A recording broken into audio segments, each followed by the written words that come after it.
Hi everybody, this is Mitch, your friendly neighborhood RT, and we're going to talk a little bit about the Servo U today. Just had a few patients lately that have had it prescribed, and we're just going to give everybody a little review. On-off button is up here in the corner behind this little door. The vent should come on, and it should always be pre-use checked and patient circuit tested before we go on the patient. And most of the vents that are in the rooms that are on have had this done so that they're ready to go. Pediatric mode or adult mode, depending on the size of your patient. Invasive or non-invasive, and your modes. We're usually going to be in an SIMV and PRVC because that limits your pressures with the selected volume. So we're going to stick with that. And we're going to start our ventilation. So just tap that and we should be rocking and rolling. So a couple things to look for. Right now, vent's all happy. It uses that first 3 breaths. It gives that first volume breath to find out the compliance of the patient. Then the next 3 breaths, it ramps it up as high as 20 centimeters of water pressure with each breath until it finds your happy place. After that, every breath has a maximum of 3 centimeters of water pressure that it can move variably. And the vent will always look at the last 3 breaths and try to calculate that pressure adjustment to give you your volumes. You have a status bar at the top. That will give you your alarms. A couple alarms that you'll see. Let's say your patient needs suctioned. Our peak pressures have been pretty reasonable, and now all of a sudden they've gotten pretty high on our peak pressures.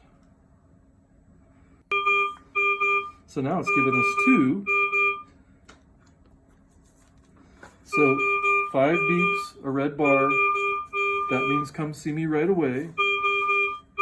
The alarm that's being generated, you can tap on the red box and it'll tell you the alarms that you've been missing. That's 3.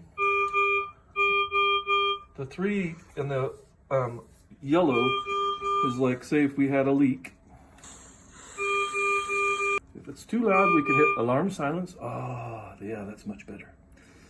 Now, if you do not like the volume, if it's too loud, you can go down here and adjust your volume so it's a little quieter. And look at all your alarm panels, and we should have those set appropriately. When we go to suction our patient, we'll need to either do our O2 boost, tap and hold. It'll give you your preset boost for 2 minutes. Sucks out of that. Another place I can do this is suction, disconnection suction button. Here I can adjust the amount of boost I give. So I can hit that, I can give a little less or a little more. When I'm in my happy spot, usually 20% higher is fine. I'll go ahead and say yes. And right now we're in preparation, so it'll give you 2 minutes of your higher concentration. The minute I break the circuit to suction my patient, so now it gives you 2 minutes of your suction. And when you reconnect, it'll give you a minute of post-oxygenation at your preset level. So that'll label you to pre-oxygenate and post-oxygenate when you're suctioning your kids. So one of 2 ways, we can go here, tap and hold, and we'll enjoy 2 minutes of that, or we can go here, accept, and it'll move into your pre and post oxygenation for suction. If you want to see an expanded menu of your settings, you can tap this button and it'll bring up your additional settings. With that closed out, it just gives you your primary ones: concentration, PEEP, rate, tidal volume, and pressure support. I can change any of the settings from here. If I want to change my rate, I can change my rate with the finger touch or with the notepad there. Another alarm that we have seen here when the machine is running is inspiratory flow over range. So in pediatric mode, you have 0.5 liters per minute that runs through your circuit.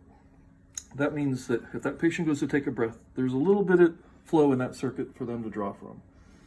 In adult mode, that bias flow is 2 liters. There's a little bit more there.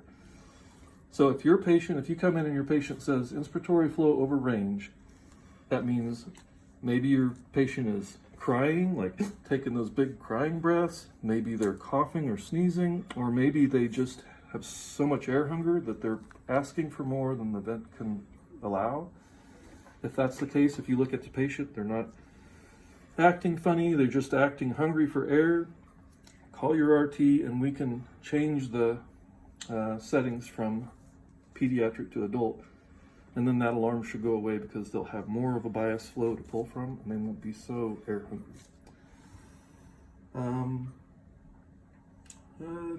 Troubleshooting high PIPs, I would say suction your patient. That should eliminate that high peak pressures, or which should help. Inspiratory flow over range, call RT.